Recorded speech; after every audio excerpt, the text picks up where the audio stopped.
આજે છે ને મમ્મી નથી એટલે પિઝા બનાવવાના છે. શું? પિઝા.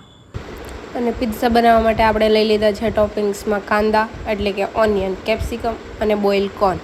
અને સાથે લઈ લીધું છે આ પિઝા ટોપિંગ્સ, જેમાં થોડોક કેચઅપ પણ મિક્સ કરી દેવાનું, ચીઝ અને મોઝરેલા ચીઝ. તમને જે ઓપ્શનલ લાગે એ ચીઝ લઈ શકો છો.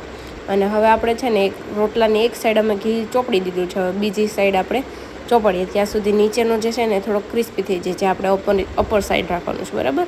આપણે લોઅર સાઈડ રાખશું ત્યાં સુધીમાં. પછી આ રીતે દેશી ઘી લગાવવાનું એટલે બહુ સરસ ટેસ્ટ આવે. આ રીતે પલટાઈ દેવાનું અને ચડવા દેવાનું થોડીક વાર. ચડી ગયો એટલે હવે આપણે પલટાઈ દીધું છે અને એના ઉપર છે ને પિઝા ટોપિંગ જે હતું તે ભરપૂર માત્રામાં નાખવાનું, એટલે છે ને મસ્ત લાગે એમ. એટલે ભરપૂર ઇન ધ સેન્સ કે જે રીતે આપણે સ્પ્રેડ કરી શકીએ ને એ રીતે. એટલે પૂરું આમ હોવું જોઈએ, રૂખું સૂકું નહીં નાખવાનું, બાકી બહાર જેવો પીઝો નહીં લાગે, બરાબર. મને ડૉક્ટરે બહારનું ખાવાનું ના પાડી છે એટલે આપણે ઘરે પિઝા બનાવેલા ખાઈ લીધા. મને બહુ પિઝા ખાવાનું મન થયું હતું તો શું કરું, બસ તો આવી રીતે કર્યું, પિઝા ટોપિંગ લગાવી દીધા અને પછી મોઝરેલા ચીઝ આપણે લગાવી દીધું.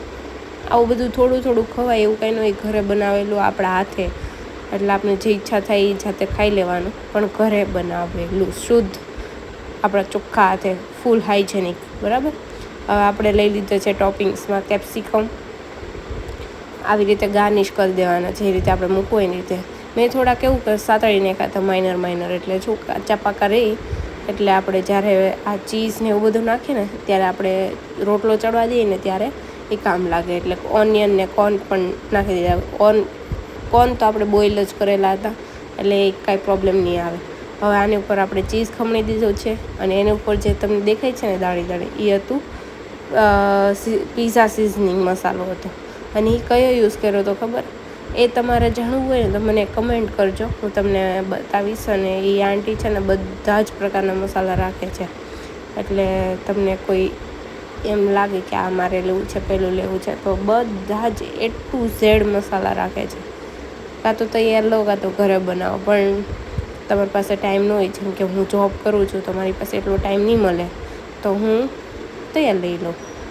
મારા મમ્મી હોય પણ અમે એવું નહીં જોવા. આ પિઝા સિઝનિંગ મસાલા, MK મસાલા, આ આંટી જે છે ને MK મસાલા એ પોતાનું એવું નથી પણ એ વેચે છે, બહુ જ સરસ મસાલા આવે છે એની પાસે.